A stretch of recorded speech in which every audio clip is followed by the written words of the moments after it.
Quando você ora por alguém, alinhe seus pensamentos e palavras com o que você orou e começará a ver um avanço.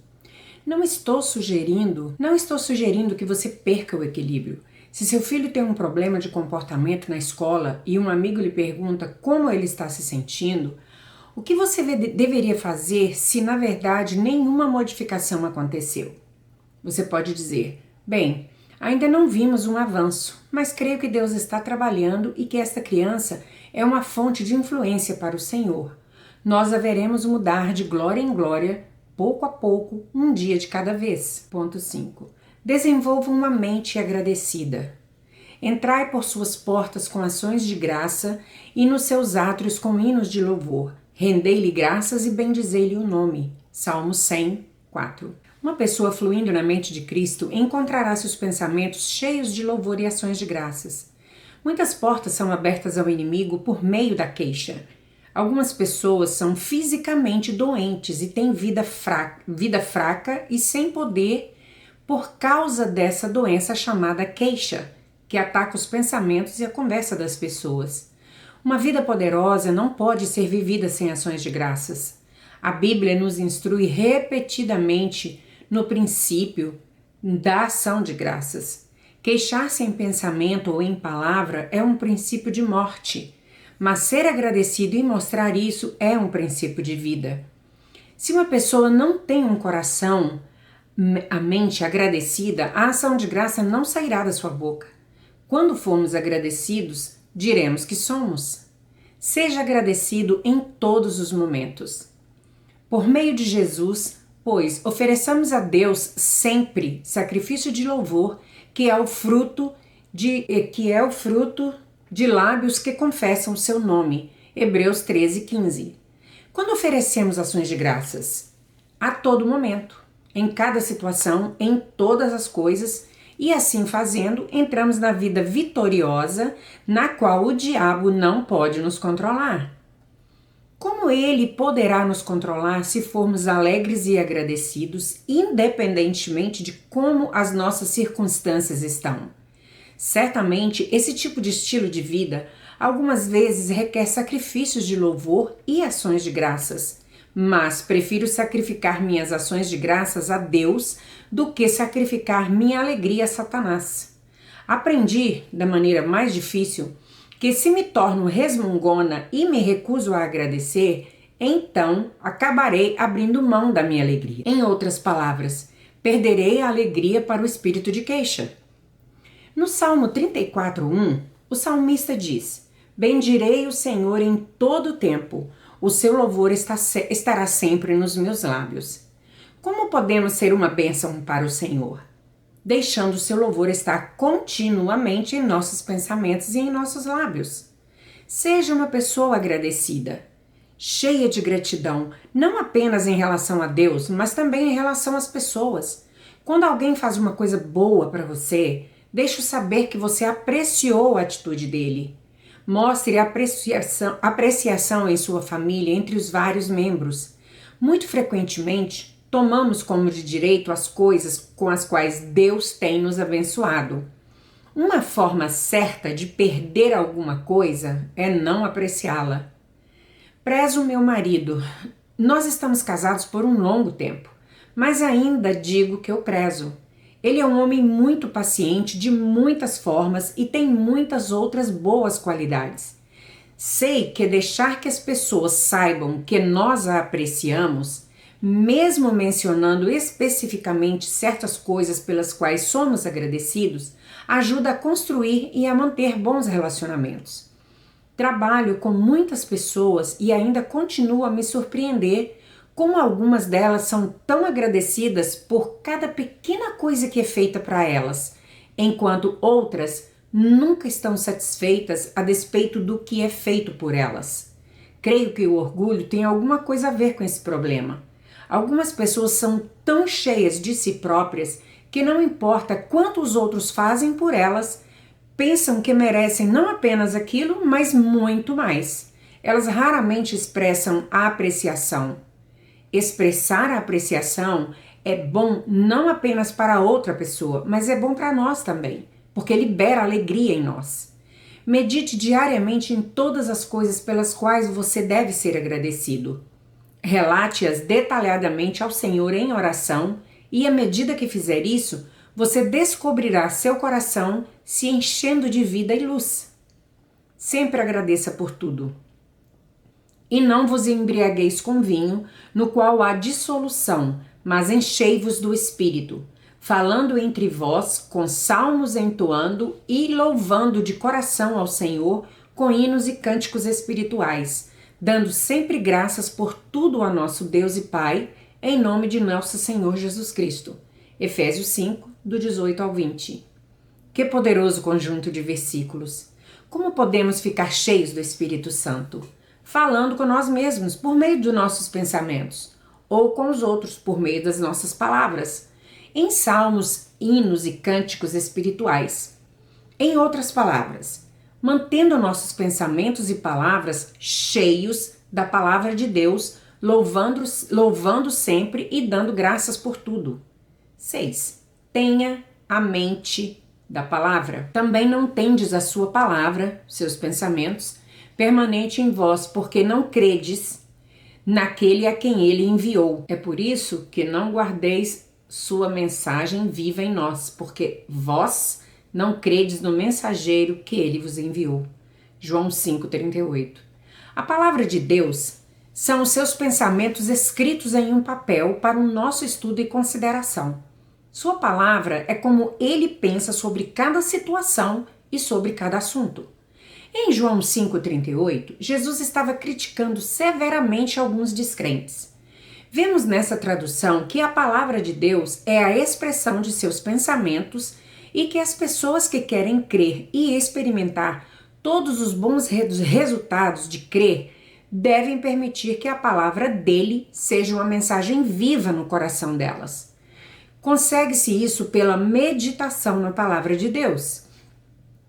Os pensamentos dele podem se tornar nossos pensamentos, a única forma de desenvolver a mente de Cristo em nós.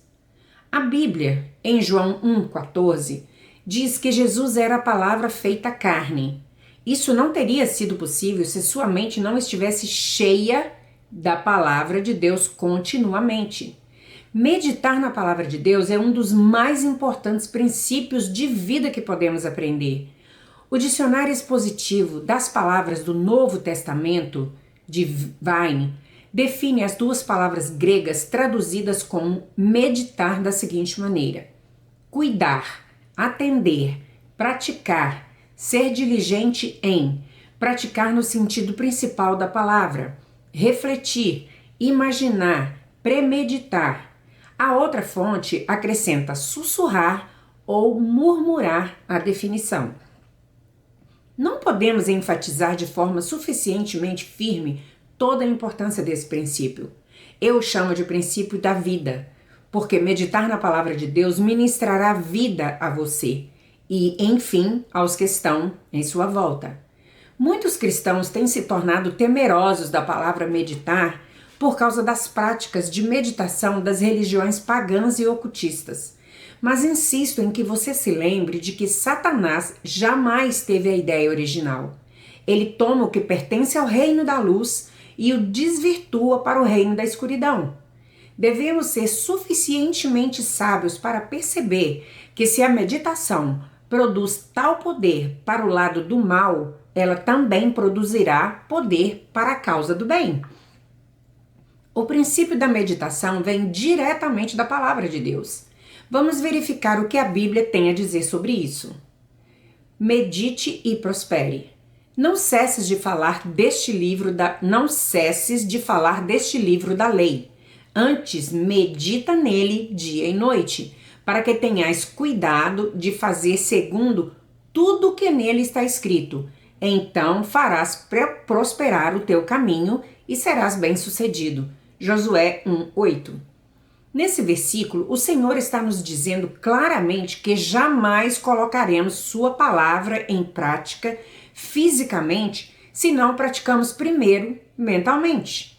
O Salmo 1, versos 2 e 3, fala sobre o homem devoto e diz: antes o seu prazer está na lei do Senhor, e na sua lei, as instruções, os ensinamentos de Deus, medita de dia e de noite. Ele é como árvore plantada junto à corrente de águas, que no devido tempo dá seu fruto, e cuja folhagem não murcha, e tudo o que ele faz será bem sucedido. Medite e seja curado. Filho meu, atenta para as minhas palavras, aos meus ensinamentos inclina os ouvidos.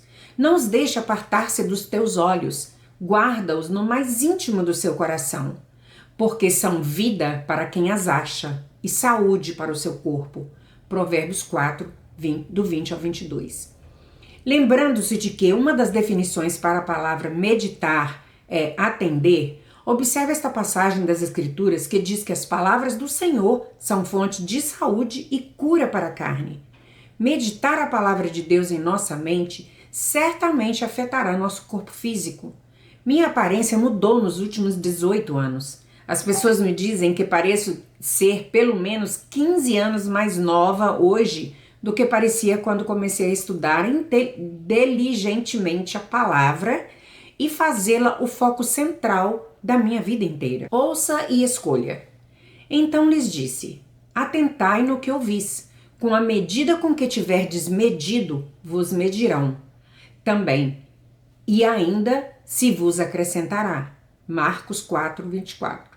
Este princípio é como o de semear e colher. Quanto mais semeamos, mais colheremos à época da colheita. O Senhor está dizendo em Marcos 4, 24, que quanto mais tempo colocarmos na meditação e estudo da palavra que ouvimos, mais extrairemos dela. Leia e ceife, pois nada está oculto, senão para ser manifesto, e nada se faz escondido, senão para ser revelado. Marcos 4, 22. Esses dois versos juntos estão nos dizendo que a palavra tem escondidos nela tremendos tesouros, segredos poderosos que Deus quer nos revelar. Eles são revelados àqueles que refletem, estudam, pensam, praticam mentalmente e sussurram a palavra de Deus. Sei, como professora da palavra de Deus, a verdade desse princípio. Parece que não há fim para o que Deus pode me mostrar em um versículo das Escrituras. Eu estudo uma vez e observo uma coisa, e em outra vez alguma coisa nova que não havia notado antes. O Senhor continua revelando seus segredos àqueles que são diligentes a respeito da palavra. Não seja o tipo de pessoa que sempre quer viver à custa da revelação de outra pessoa. Estude a palavra e permita que o Espírito Santo abençoe sua vida com a verdade. Eu poderia continuar infinitamente neste assunto de meditar na palavra de Deus. Como eu disse, é uma das coisas mais importantes que podemos aprender a fazer. O dia inteiro, enquanto você resolve seus assuntos diários, peça ao Espírito Santo que o lembre de certas passagens, então você poderá meditar nelas. Você ficará surpreso com a quantidade de poder que essa prática liberará à sua vida. Quanto mais você meditar na palavra de Deus, mais você será capaz de extrair da sua força em tempos de dificuldade. Lembre-se, o poder para praticar a palavra vem da prática de meditar nela. Receba e acolha a palavra. Portanto, despojando-vos de toda impureza e acúmulo de maldade, acolhei com mansidão a palavra em vós implantada, a qual é poderosa para salvar a vossa alma. Tiago 1, 21. Vemos nessa passagem que a palavra tem o poder de nos salvar de uma vida de pecado, mas apenas se a recebemos, a acolhermos, a implantarmos e a enraizarmos em nossos corações. Essa implantação e esse enraizamento ocorrem mediante a observação da palavra de Deus, tendo-a em nossa mente mais do que qualquer outra coisa.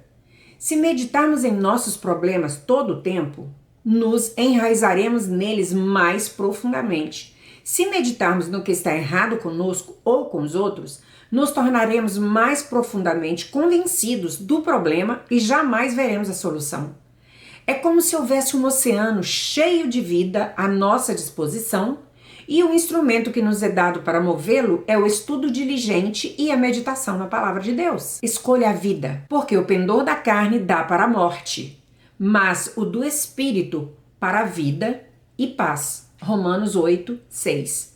Chamar sua atenção outra vez para Filipenses 4:8 parece ser uma boa maneira de encerrar esta parte do livro. Finalmente, irmãos, tudo que é verdadeiro, tudo que é respeitável, tudo que é justo, tudo que é puro, tudo que é amável, tudo que é de boa fama, se alguma virtude há e se algum louvor existe, seja isso o que ocupe vosso pensamento. A condição em que sua mente deveria estar é descrita nesta passagem. Você tem a mente de Cristo, comece a usá-la. Se ele não pensa em alguma coisa, você também não deverá pensar. É por meio dessa contínua vigilância aos seus pensamentos que você começa a levar todo o pensamento cativo à obediência de Jesus Cristo, 2 Coríntios 10, 5. O Espírito Santo é rápido em lembrar-lhe se sua mente estiver começando a levá-lo na direção errada. Então, a decisão é sua. Você fluirá na mente da carne ou na mente do espírito? Uma conduz à morte, a outra à vida. Escolha a sua. Escolha a vida.